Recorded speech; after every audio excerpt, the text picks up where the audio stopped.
नमस्कार दोस्तों, स्वागत है एक बार फिर आपके अपने YouTube चैनल जीवा स्टडी पर। मैं वरिष्ठ अध्यापक मुकेश कुमार जंगड़ आपका स्वागत करता हूं। तो हम जो है रीट की जो है हिंदी को जो है देख रहे थे और हिंदी की अपनी जो है 2 क्लासें हो चुकी है, जिसमें हमने जो है क्वेश्चंस भी किए और डिटेल से भी जो जाना है सबको। ठीक है, अब जो रीट पात्रता की लेवल 1 और लेवल 2 दोनों के लिए उपयोगी ये क्लास है।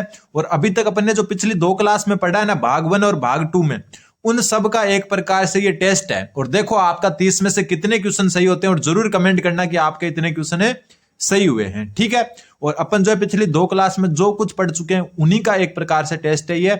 और अगर आपने वो दोनों क्लासेस नहीं देखी है तो एक बार आप जरूर देखें, भाग 1 और भाग 2, जस्ट इससे पहले वाले वीडियो या फिर प्ले लिस्ट में जाकर देख सकते हो। तो आज अपने 30 क्वेश्चन है।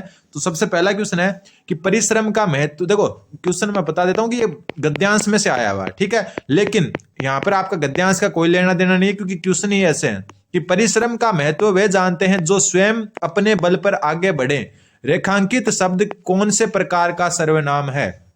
ठीक है, रेखांकित कौन सा है? स्वयं। और ये किस प्रकार का सर्वनाम है? तो स्वयं यानी कि मैं खुद, तो खुद मतलब निजवाचक। तो उत्तर क्या हो जाएगा आपका? Option number 3 निजवाचक। ठीक है, जैसे ही मैं क्वेश्चन बोलूं आपको जो है उत्तर खुद के मन में सोचना है और फिर आपको देखना है कि क्या मैं सही हूं या गलत हूं। ठीक है, तो इसका उत्तर क्या हो जाएगा? निजवाचक। और ये जो है मैं पुरुषवाचक, संबंधवाचक, निश्चयवाचक, अनिश्चयवाचक, सारे के सारे सर्वनाम को डिटेल से पिछली क्लास में बता चुका। तो जो स्वयं शब्द है वो आपका निजवाचक के सर्वनाम है।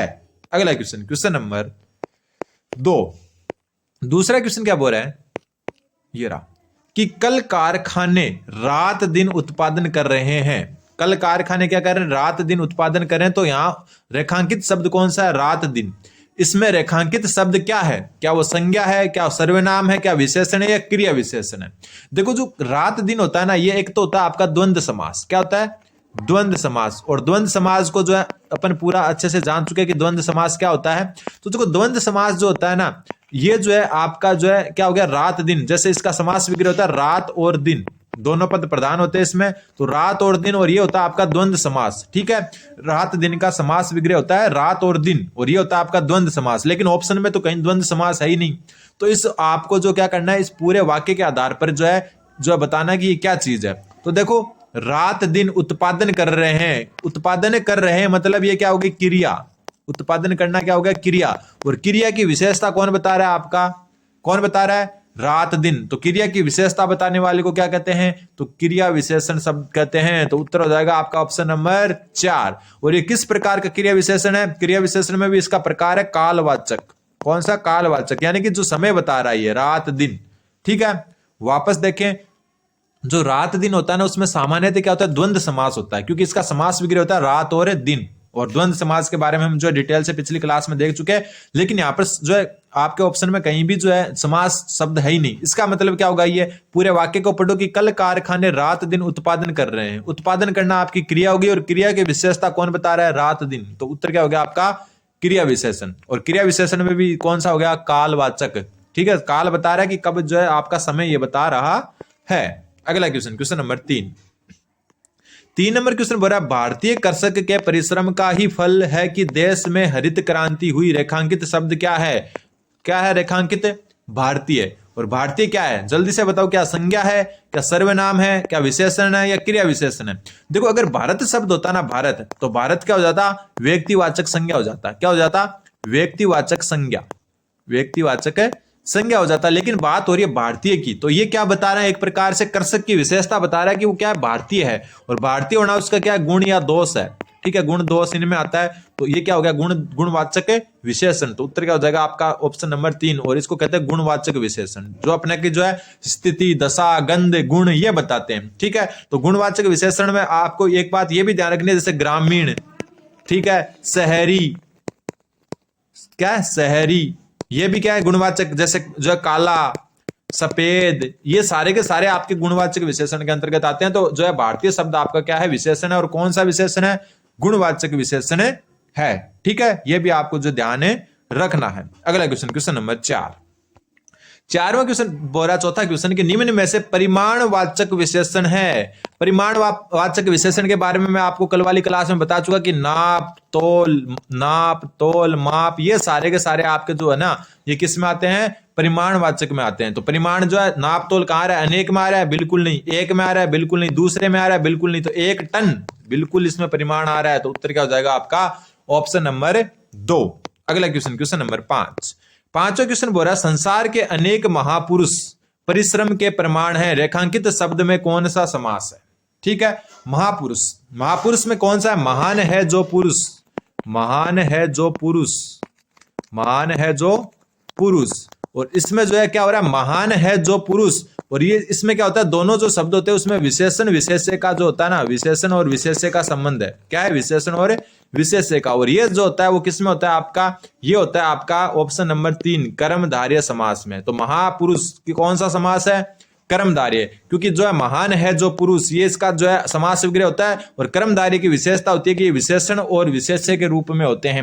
मतलब जो पहला शब्द है जैसे महा, तो महा का हो गया महान, महान क्या हो गया, विशेषण हो गया किसका, दूसरे शब्द का। दूसरा क्या है, पुरुष, जो क्या हो गया, विशेष्य जिसकी विशेषता बताई जा रही है। देखो पिछली दोनों क्लास अगर आपने देखी है ना तो ये सारे क्वेश्चन आप आराम से कर दोगे, सारे के सारे। फिर पाठशाला शब्द में कौन सा समास है। तो कल अपन ने विद्यालय का देखा था और समास को शब्द अच्छे से जाना था। तो पाठशाला क्या होता है, पाठ के लिए शाला, पाठ के लिए शाला, और पाठ के लिए शाला। और यहां पर क्या आ रहा है, के लिए, क्या आ रहा है, के लिए। के लिए क्या होता है, जो ये पहली बात तो क्या तत्पुरुष समास है। अगर अकेला तत्पुरुष जो है आपके ऑप्शन में होता तो ये क्या हो जाता, तत्पुरुष समास हो जाता। लेकिन तत्पुरुष समास में भी जो है अनेक समास होते हैं और वो कारक से मिलकर बने होते हैं। जैसे अपन कारक पढ़ते हैं ना, जो कर्ता ने कर्म को, विभक्ति चिन्ह होते हैं इनके, कर्ता ने कर्म को कर्ण से संप्रदान के लिए। ठीक है, क्या आ रहा है, के लिए, पिछले वीडियो में देख चुके अच्छे से। तो के लिए किस में आ रहा है, देखो वापस देखो, कर्ता ने कर्म को कर्ण से संप्रदान के लिए। तो किस में आता है, के लिए, संप्रदान में। तो ये हो गया संप्रदान तत्पुरुष। उत्तर हो जाएगा आपका ऑप्शन नंबर 1। अगला क्वेश्चन, क्वेश्चन नंबर आपका वापस जो है क्वेश्चन 7 से लेकर 15 तक गद्यांश को पढ़कर देना है। जबकि गद्यांश से जो यही तो आपकी रीड की खासियत है, गद्यांश दे देते हैं लेकिन गद्यांश से क्वेश्चन मतलब सिर्फ जो है आपके शब्द उठाते हैं, बाकी क्वेश्चन तो बिना गद्यांश के भी हो जाएंगे सारे। ठीक है, क्वेश्चन जैसे 7वां देखो कि प्रभु सत्ता जो है इसमें कौन सा समास है। क्या इसके लिए आपको ऊपर देखना पड़ेगा, गद्यांश में तो कहीं लिखा भी नहीं होगा कि प्रभु सत्ता में यह समास है। तो जो है आपका गद्यांश जो है मुश्किल से एक आधा क्वेश्चन कभी कभी पूछते हैं जो गद्यांश से रिलेटेड हो, बाकी तो ऐसे ही पूछ लेते हैं। प्रभु सत्ता में कौन सा समास है। तो देखो प्रभु सत्ता कौन सी होगी, प्रभु की सत्ता। क्या होगी, प्रभु की सत्ता। ठीक है, प्रभु सत्ता क्या होगी, प्रभु की सत्ता। और प्रभु की सत्ता की आ रहा है यहां पर, तो अभी ऊपर पढ़ कर आए ना, कर्ता ने कर्म को संप्रदान के लिए, नहीं, कर्ता ने कर्म को कर्ण से संप्रदान के लिए अपादान से अलग होना, संबंध का के की। तो ये क्या हो गया, संबंध तत्पुरुष सिद्धा जो है संबंध तत्पुरुष समास हो गया, संबंध तत्पुरुष समास। ठीक है, कारक याद है ना, कर्ता ने कर्म को कर्ण से संप्रदान के लिए अपादान से अलग होना, संबंध का के की। तो ये हो गया आपका संबंध तत्पुरुष। तो उत्तर हो जाएगा आपका ऑप्शन नंबर 1। ऐसे ही आपको जो है 30 में से 30 नंबर लाने हैं हिंदी में। और चैनल जीवा स्टडी को सब्सक्राइब कर दें और टेलीग्राम ग्रुप का लिंक डिस्क्रिप्शन में दिया है। मेरे कहने पर आप जो भी नए स्टूडेंट है पहली बार देख रहे हैं, चैनल को सब्सक्राइब बटन दबा दें। यूट्यूब पर आपके बोझ नहीं बनने वाला ये चैनल, एक तरफ पड़ा रहेगा लेकिन आपको अच्छी जो है चीज मिलेगी। मैंने खुद ने 3rd ग्रेड साइंस मैथ से सिलेक्शन लिया है फाइनल। फिलहाल मैं 2nd ग्रेड का टीचर हूं और 2nd ग्रेड संस्कृत डिपार्टमेंट में भी मैंने सिलेक्शन लिया है। बीएड के जो है जस्ट बाद में जो है मैंने 3-7 में टीचिंग एग्जाम क्लियर किया। मेरे कहने पर आप चैनल को जरूर सब्सक्राइब करें। ठीक है, साइकोलॉजी अपन ने पूरी कवर कर ली, एक बार वापस कवर करेंगे। ठीक है, हिंदी कवर करेंगे। ठीक है, पर्यावरण कवर करेंगे, मैथ कवर करेंगे। मैं खुद जो है 2nd ग्रेड मैथ का टीचर हूं, भले ही मैं हिंदी पढ़ा रहा हूं आपको, लेकिन मैं खुद 2nd ग्रेड मैथ का टीचर हूं। ठीक है, तो आप जो है मेरे कहने पर जो है चैनल को सब्सक्राइब करें और डिस्क्रिप्शन में टेलीग्राम ग्रुप का लिंक है उसको भी ज्वाइन करें। और जो भी चीज आपको पढ़ने के लिए चाहिए रीड से रिलेटेड मेरे को मैसेज करें, अगर मेरे पास होगी तो मैं आपको जरूर उपलब्ध करवाऊंगा उसकी पीडीएफ। ठीक है, तो देखो प्रभु सत्ता हो गया। अगला क्वेश्चन, क्वेश्चन नंबर 8। 8वां क्वेश्चन बोल रहा है कि आज प्रत्येक भाषा के भीतर यह जानने की इच्छा उत्पन्न हो गई है, देश जो है यहां पर रेखांकित शब्द क्या है। मतलब भीतर देखो आज प्रत्येक भाषा के भीतर यह जानने की इच्छा उत्पन्न हो गई है, रेखांकित शब्द क्या जो भीतर है वो क्या है। कल अपन ने देखा था, क्या देखा था कल अपन ने जो है पूरे के पूरे जो अवयव है ना, अवयव, उसके 5 प्रकार पढ़े थे। ठीक है, निपात क्या होता है, क्रिया विशेषण क्या होता है, संबंधवाचक क्या होता है, समुच्चयवाचक क्या होता है, विस्मयादि बोधक क्या होता है। देखो मेरा आपसे रिक्वेस्ट है, पहले वाली दोनों क्लासें आप जाकर देखें। इससे एक जो कल अपलोड की थी, एक परसों अपलोड की थी, दोनों को लाइन से देखें, फिर ये क्लास देखें, क्या मजा आएगा आपको। सारे के सारे क्वेश्चन आपके क्लियर होते जाएंगे। ठीक है, तो अब देखो सबसे पहले जो है भीतर शब्द, भीतर में पूछा कि क्रिया विशेषण अवयव है, संबंध बोधक है, समुच्चय बोधक है और ये विस्मयादि बोधक है। ठीक है, क्या कौन सा है, इनको डिटेल से तो अपन ने जान लिया। कल मैंने एक आपको जो है क्वेश्चन में बताया था, क्या बताया था कि जो आपका संबंध बोधक होता है ना, संबंध बोधक, वो क्या करता है, उसमें जो है कुछ शब्द आते हैं, जैसे जो है आमने सामने, ठीक है, आमने सामने, ठीक है, अंदर बाहर ऊपर नीचे, ऐसा आते हैं, ऐसे शब्द आते हैं, तब हमेशा संबंध बोधक होता है। ठीक है, तो देखो अंदर का मतलब हो गया भीतर एक प्रकार से, तो ये क्या होगा, संबंध बोधक अवयव होगा। ऑप्शन नंबर 2 इसका सही उत्तर हो जाएगा। ठीक है, और समुच्चय बोधक में क्या होता है, जो समुच्चय बनाता हो, जैसे और, अथवा, ये नहीं, अथवा या, ये जो है शब्द सारे के सारे आपके समुच्चय बोधक हैं। ठीक है, ध्यान रखना संबंध बोधक और समुच्चय बोधक में अंतर ध्यान रखना। विस्मयादि बोधक जैसे अर्रे, ऐसे होता है ना, रुक जाते हैं, आश्चर्यचकित हो जाते हैं, काश, उफ, ये सारे विस्मयादि बोधक होते हैं। ठीक है, क्रिया विशेषण जो क्रिया की विशेषता बताते हैं, तो ये उत्तर हो गया आपका ऑप्शन नंबर जो है 8, जो ऑप्शन नंबर 2। अगला क्वेश्चन, क्वेश्चन नंबर आपका है 9। 9वां क्वेश्चन बोल रहा है, इस दृष्टि से भाषाओं के संगम आज सबसे बड़े तीर्थ हैं। ठीक है, तो रेखांकित शब्द में संधि कौन सी है, तो संगम, संगम में जो संधि कौन सी, उससे पहले आपको संगम का जो संधि विच्छेद पता होना चाहिए। संगम होता है समय प्लस गम, समय प्लस गम, और इससे बनता है संगम। तो यहां क्या हो रहा है, व्यंजन है, यहाँ जो हलंत लगा इसका मतलब स्वर रहित मैं है, और स्वर रहित है तो क्या है, व्यंजन। तो संधि कौन सी होगी आपकी, व्यंजन संधि। और संधियों के भी सभी प्रकार अपन पहले जो भाग 1 लिखी हुई क्लास है ना, उसमें देखना संधियां पढ़ चुके।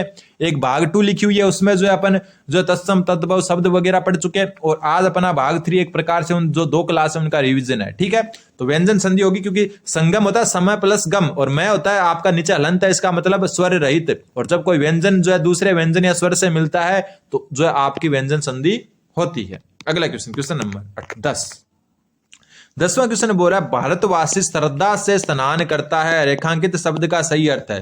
श्रद्धा क्या होती है, किसी विषय वस्तु के प्रति लगाओ, तो बिल्कुल नहीं, ये कोई श्रद्धा नहीं होती है। ठीक है, बड़ों के प्रति समर्पित भाव, तो ये श्रद्धा होती है। ठीक है, जो है बड़ों के प्रति जो समर्पित भाव होता है उसको श्रद्धा कहते हैं। छोटे बड़े हम उम्र सबके प्रति उत्पन्न जो है सन्निग्ध भाव, तो ये नहीं होता, सिर्फ बड़ों के प्रति होती है श्रद्धा। ठीक है, छोटों के प्रति उत्पन्न सन्निग्ध भाव ये भी नहीं होता, छोटों के प्रति जो है श्रद्धा नहीं होती। ठीक है, प्यार हो सकता है छोटों के प्रति, जैसे होता है छोटे को प्यार, जो है बड़ों को श्रद्धा। ठीक है, श्रद्धा होती है बड़ों के लिए, तो उत्तर हो जाएगा आपका ऑप्शन नंबर 2। क्वेश्चन नंबर 11, नदी शब्द में कौन सी संज्ञा है। बहुत अच्छा क्वेश्चन है, जो है संज्ञा को भी अच्छे से हम जो है भाग 1 क्लास में देख चुके।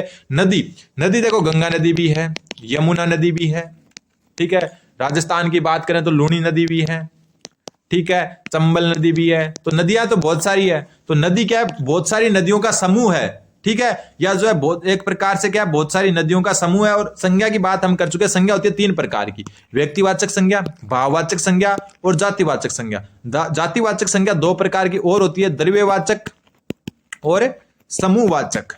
ठीक है, द्रव्यवाचक व समूहवाचक, ये भी दोनों किसके भाग होते हैं, आपके जातिवाचक के। तो यह नदी क्या है, नदी है एक प्रकार का समूह। क्यों, क्योंकि गंगा यमुना ये सारी नदियों का समूह को नदी कहेंगे, गंगा को भी नदी कहेंगे, यमुना को भी नदी कहेंगे, चंबल को भी नदी। तो ये एक प्रकार के जाति मतलब हो गया पूरे समूह का बोध करवाती है, तो उत्तर क्या हो जाएगा आपका जातिवाचक संज्ञा। ठीक है, अब बात करें अगर ये बोलता गंगा नदी, तब क्या हो जाता है व्यक्तिवाचक, क्योंकि नाम ले लिया, किसी भी स्थान विशेष का नाम लेते क्या हो जाता है, वो व्यक्तिवाचक बन जाता है। ठीक है, तो उत्तर हो जाएगा आपका ऑप्शन नंबर 3। अगला क्वेश्चन, क्वेश्चन नंबर 12। 12वां क्वेश्चन भरा, उल्लास शब्द का संधि विच्छेद है। तो उल्लास शब्द है, इसका संधि विच्छेद जो है आपका है ऑप्शन नंबर 3, उत्त प्लस लास। और इसमें कौन सी संधि है, व्यंजन। जब भी देखो यहां पर हलंत आ जाए ना, तो समझ लेना कौन सी संधि होगी, हमेशा व्यंजन संधि ही होगी। ठीक है, जब भी यहां पर जो है लास्ट जो आपका वर्ण होता है उसके नीचे हलंत आ जाए, मतलब वो स्वर रहित हो जाए, भले यहां पर जो है कुछ भी हो, यहां से कोई लेना देना नहीं है, बात सिर्फ इसके लास्ट व्यंजन की है, और यहां हमेशा जो है व्यंजन ही आता है। ठीक है, अगर हलंत आ गया तो व्यंजन संधि ही होगी। अगला क्वेश्चन, क्वेश्चन नंबर 13। 13वां क्वेश्चन बोल रहा है, उनमें कौन कौन ऐसे लेखक हैं जिनकी कृतियां उल्लेखनीय हैं। बात हो रही है कौन कौन की, रेखांकित वाक्य में कौन सा सर्वनाम है, कौन कौन, कौन मतलब क्वेश्चन पूछ रहा है, क्या हो रहा है क्वेश्चन, तो उत्तर क्या हो जाएगा प्रश्नवाचक। लास्ट में प्रश्नवाचक चिन्ह भी है, देखो यहां पर ये रहा, तो प्रश्नवाचक ये तो आप जो है आराम से कर सकते हो, प्रश्नवाचक इसका सही उत्तर हो जाएगा। अगला question, question number 14 number question बोल रहा है वह भारतीय एकता का सबसे बड़ा सिपाही और संत है, रेखांकित शब्द में कौन सा सर्वनाम है, वह, ठीक है, वह भारतीय एकता का सबसे बड़ा सिपाही और संत है, रेखांकित शब्द में कौन सा सर्वनाम है। क्या वो प्रश्न पूछ रहा है, बिल्कुल नहीं। क्या वो संबंध है, बिल्कुल नहीं। ठीक है, क्या वो निजवाचक है, मेरा अपना जो है, मेरा अपना जो है, हमारा, ये शब्द यूज हो रहा है, बिल्कुल नहीं। तो ये क्या है, अन्य पुरुषवाचक सर्वनाम है। देखो पुरुषवाचक सर्वनाम वैसे तो इसको डिटेल से पिछली क्लास में देख चुके थे पहले भाग में। पुरुषवाचक जो सर्वनाम होता है उसमें 3 पुरुष होते हैं, एक होता है आपका उत्तम पुरुष, एक होता है मध्य पुरुष, मध्यम पुरुष, और एक होता है आपका अन्य पुरुष। उत्तम में क्या होता है, उत्तम में होता है मैं और हम, ये शब्द अगर यूज होता है तो हम उत्तम पुरुष, ठीक है, या मेरा, ये शब्द। मध्य में क्या होता है, तू, तेरा, आपका, और अन्य में क्या होता है, वह, उसका, ठीक है, ये शब्द यूज होते हैं तब अन्य पुरुष। तो ये वह हो रहा है तो मतलब ये अन्य पुरुषवाचक सर्वनाम है। 15वां क्वेश्चन, भीतर शब्द है, भीतर शब्द क्या है, अभी अपन इधर 8वें क्वेश्चन में, ये रहा देखो 8वें इधर ही है ना, ये रहा 8वें में पढ़ा था भीतर शब्द क्या था, तो भीतर शब्द था आपका संबंध बोधक अवयव। तो ये भी क्या होगा आपका, भीतर शब्द क्या हो जाएगा, आपका उत्तर हो जाएगा अवयव। तो ये तो वापस रिपीट हो गया, ठीक है, क्वेश्चन नंबर 15 का उत्तर हो जाएगा अवयव। तो ऐसे भी आपको जो है एग्जाम में भी ध्यान रखना है कि कहीं जो है आपका सेम तो मतलब रिपीट नहीं हो रहा, ठीक है। अब देखो क्वेश्चन नंबर आपका ये देखो यहां पर जो कोई मतलब ही नहीं है इसका, ठीक है, पैराग्राफ का कोई मतलब ही नहीं है क्योंकि क्वेश्चन ही बाहर से पूछते हैं, नाम पैराग्राफ का कर देते हैं। इस प्रश्न पर विचार करना समीचीन है, समीचीन है रेखांकित शब्द का सही अर्थ है। तो देखो समीचीन है, चीन के समीप, बिल्कुल ये भी इसका अर्थ हो सकता है। फिर खेजड़ी नुमा वस्त्र, ठीक है, खेजड़ी नुमा जो वस्त्र है उनको भी समीचीन कहते हैं, क्योंकि खेजड़ी जो होता है ना उसको जो है समी भी कहते हैं, और इसी से बन गया समीचीन। तो ये दोनों इसमें उत्तर सही होंगे, ठीक है। ये क्वेश्चन मेरे को वैसे अच्छा नहीं लगा, ठीक है। अगला क्वेश्चन, क्वेश्चन नंबर 17, निम्नलिखित में से कौन सा भाववाचक संज्ञा नहीं है। भाववाचक क्या होते हैं, जो व्यक्ति के भाव होते हैं, भावनाएं होती है, क्या होती है, भावनाएं। नाम से पता चल रहा है, मूर्खता एक प्रकार की भावना है, वो आपको सामने थोड़ी दिखती है। कोई मूर्खता नाम की कोई चीज थोड़ी ना होती है, वैसे कोई फिजिकल वस्तु थोड़ी ना होती है कि यार ये चीज पड़ी है, ये मूर्खता है, ऐसा थोड़ी ना होता है। वो एक नाम भाव होते हैं, तो ये जो है भाववाचक है। सुख समृद्धि, सुख दुख, ये सारे के सारे भी भाववाचक हैं। कठिनाइयां, कोई कठिनाइयां कोई आदमी का नाम थोड़ी ना है, तो ये भी क्या है आपका भाववाचक संज्ञा। तो उत्तर हो जाएगा परिवार, क्योंकि परिवार आपका जो है समूह होता है, ठीक है। परिवार का होता है समूहवाचक होता है, और समूहवाचक ऊपर बात कर चुके, कौन सी हो जाएगी, ये जातिवाचक, ठीक है। अगर 5 भेद माने तो समूहवाचक, और 3 भेद माने तो ये जातिवाचक संज्ञा है। अगला क्वेश्चन, क्वेश्चन नंबर 18, प्रत्यक्ष शब्द का सही संधि विच्छेद क्या है। जल्दी से सोच लें, प्रत्यक्ष शब्द का सही संधि विच्छेद, तो इसका जो उत्तर होगा सामने दिख रहा है आपको, प्रति प्लस एक्स, प्रति प्लस एक्स। और यहां देखो, यहां छोटी ई और ए मिलके क्या बना रहे हैं, ये बना रहे हैं, क्या बना रहे हैं, छोटी ई और ए, ई प्लस ए मिलकर जो है ये बना रहे हैं। तो ये कौन सी संधि होगी आपकी, तो ये जो आपकी संधि होगी यण संधि। कौन सी संधि, यण संधि। तो ये भी आपको ध्यान रखना है, प्रति प्लस एक्स, प्रत्यक्ष। अगला क्वेश्चन, क्वेश्चन नंबर 19वां बोल रहा है सुख समृद्धि में कौन सा समास है। सुख समृद्धि का समास वगैरह होता है सुख और समृद्धि, सुख और समृद्धि। तो अब आपको पता है दोनों पद प्रधान है, तो द्वंद्व समास जो है इसका सही उत्तर हो जाएगा। तो उत्तर हो गया आपका ऑप्शन नंबर 1, द्वंद्व समास, ठीक है। सुख समृद्धि में कौन सा समास है, द्वंद्व समास। अगला क्वेश्चन, क्वेश्चन नंबर 20वां क्वेश्चन देखो, कल भी ये क्वेश्चन जो है अपने ऐसा आया था, तो अपन जो है थोड़ा सा पीडीएफ सही से नहीं बनी हुई। जिधर देखो उधर, जिधर देखो उधर ही लंबी लंबी कतारें दिखाई दे रही है, रेखांकित शब्द है जिधर उधर। ये जो है अपन कल बात कर चुके हैं, जिधर उधर जो है आपका क्या होता है, अवयव होता है। क्या होता है, अवयव। और जिधर उधर शब्द होते हैं वो होते हैं क्रिया विशेषण, और क्रिया विशेषण खुद क्या होता है, अवयव होता है। ध्यान रखना, जिधर उधर ये सारे के सारे जो है आपके क्रिया विशेषण होते हैं। अभी बात की थी ना आमने सामने, ये भी क्या होते हैं, क्रिया विशेषण ही होते हैं, ठीक है। वैसे जिधर उधर ये सारे होते हैं आपके क्रिया विशेषण, अवयव।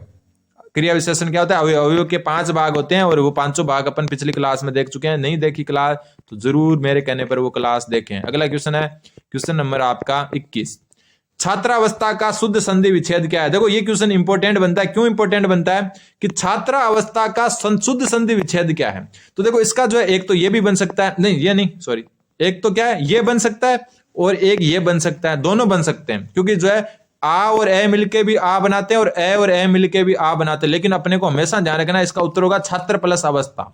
ठीक है, छात्र प्लस अवस्था इसका सही उत्तर होगा। ये है दीर्घ स्वर संधि। कौन सी संधि? दीर्घ स्वर संधि। दीर्घ स्वर संधि जो है इसका जो है सही उत्तर होगा, और ये छात्र प्लस अवस्था होगा, छात्रावस्था नहीं होगा। ये आपको हमेशा ध्यान रखना है।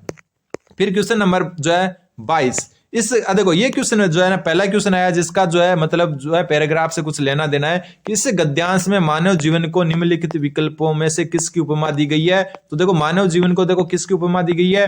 देखो जिस प्रकार किसी भवन का स्थायित्व है उसकी आधारशिला की दृढ़ता पर निर्भर होता है, उसी प्रकार मानव जीवन की सफलता, तो मानव जीवन की जो है किससे, उसी प्रकार, किस प्रकार, भवन के हिसाब से। तो किससे तुलना की गई है आपकी, जो है भवन से तुलना की गई है। ये एक जो है आपका गद्यांश में से क्वेश्चन है आया है। फिर है अगला, विद्या अर्थी शब्द जो है, विद्या प्लस अर्थी संधि में निम्नलिखित विकल्पों में से संधि का कौन सा भेद प्रयुक्त हुआ है। ठीक है, तो कौन सा भेद प्रयुक्त हुआ है, तो दीर्घ जो है संधि जो है इसमें जो है क्या हुई है, प्रयुक्त हुई है। ठीक है, कौन सी जो है संधि प्रयुक्त हुई है, दीर्घ संधि। क्यों? क्योंकि विद्या प्लस अर्थी, तो ये हो गया विद्यार्थी। ठीक है, ऐसे भी लिख सकते हैं विद्यार्थी, या फिर उस हिसाब से लिखो तो कैसे लिख सकते हो आप, विद्यार्थी ऐसे लिख सकते हो। ठीक है, तो ये जो है ना आपके क्या हो गया, आ और ए मिलकर आ बना रहे हैं, मतलब आ और ए मिलकर दीर्घ स्वर आ बना रहे हैं, तो ये क्या हो गया आपकी दीर्घ स्वर संधि का उदाहरण हो गया। अगला क्वेश्चन, क्वेश्चन नंबर 24। 24वां क्वेश्चन बोल रहा है सदवर्तियां शब्द का संधि विच्छेद क्या होगा।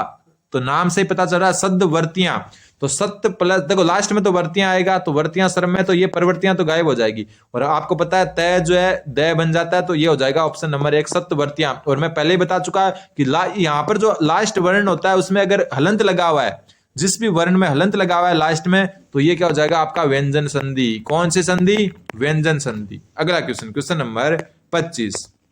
ये उचित शीर्षक को छोड़ दें क्योंकि ये दो अपन पूरा पढ़ेंगे तब पता चलेगा कि इसका क्या हो सकता है। अब देखो सफेद चादर पर एक बार कुछ अंकित हो जाए, विशेषण शब्द कौन सा है। सफेद चादर पर एक बार कुछ अंकित हो जाए में विशेषण शब्द कौन सा है। तो विशेषण होते हैं जो विशेषता बताते हैं, और विशेषता क्या बता रहा है, सफेद। क्या चादर किसी की विशेषता है? कुछ विशेषता है, अंकित विशेषता है? बिल्कुल नहीं, सफेद विशेषता है। और ये होता है गुणवाचक। कौन सा? गुणवाचक, क्योंकि गुणवाचक में रंग, स्थिति, ये सब होते हैं। उत्तर हो जाएगा आपका गुणवाचक। अगला क्वेश्चन, क्वेश्चन नंबर 27। 27वां क्वेश्चन बोल रहा है व्यवस्था का संधि विच्छेद होगा। बिल्कुल अच्छा क्वेश्चन है। तो व्यवस्था का जो संधि विच्छेद होगा वो होगा आपका जो है वी प्लस अवस्था। ठीक है, यहां क्या हो रहा है, ई, छोटा ई और ए मिलकर क्या बन रहा है, ये, और ये पहले भी बन चुके अपने कौन से में, प्रत्यक्ष में। तो कौन सी संधि होगी आपकी, यण संधि। प्रत्यक्ष के जैसे ही है, ई और ए मिलकर ये बन रहे हैं, और व्यवस्था का क्या, वी अवस्था का क्या हो रहा है, व्यवस्था। ध्यान रखना। अगला क्वेश्चन, क्वेश्चन नंबर 28। यद्यपि शब्द में कौन सी संधि है। यद्यपि क्या कौन सा होता है, यदि प्लस अपि। क्या हो रहा है, यदि प्लस अपि, और यहां पर भी ई और ए दोनों मिलकर क्या बन रहे हैं, ये क्या बन रहे हैं, ये। तो ई और ए मिलकर ये बन रहे हैं यद्यपि। ठीक है, यद्यपि बन रहे हैं, इसका मतलब जो है ई और ए मिलकर ये बन रहे हैं, और ये बनते ही वापस वही है, यण संधि। अभी जो है 3 उदाहरण लगातार अपन ने देख लिए। क्वेश्चन नंबर जो है आपका 29वां क्वेश्चन बोला जीवन पर्यंत शब्द में कौन सा समास है। जीवन पर्यंत का जो समास विग्रह होता है वो जीवन भर। क्या होता है, जीवन भर। और ऐसे जो होते हैं ना, जीवन भर, मृत्यु, जो मरणोपरांत, मरने के बाद, ये सारे के सारे आपके होते हैं अवयव भाव समास। तो उत्तर हो जाएगा आपका ऑप्शन नंबर 1। और आज का लास्ट क्वेश्चन आपके सामने यह है कि आचरण शब्द किस संज्ञा का उदाहरण है। तो आचरण एक प्रकार का क्या होता है, जैसे अभी ऊपर पढ़ कर आए, भाववाचक संज्ञा होती है, ये भावना होती है, ये कोई आदमी थोड़ी ना होता है। ठीक है, कि ये आदमी बैठा है इसका नाम आचरण, ऐसा नहीं है, ये मन के भाव होते हैं। तो उत्तर हो जाएगा भाववाचक संज्ञा। उम्मीद है कि आपके समझ में आएगी हिंदी की क्लास। आप चैनल को जरूर सब्सक्राइब करें, मेरे कहने पर एक बार सब्सक्राइब कर दें, टेलीग्राम ग्रुप को भी ज्वाइन करें। धन्यवाद, बन रहे हैं जीवा स्टडी के साथ। अगली क्लास कल मिलते हैं।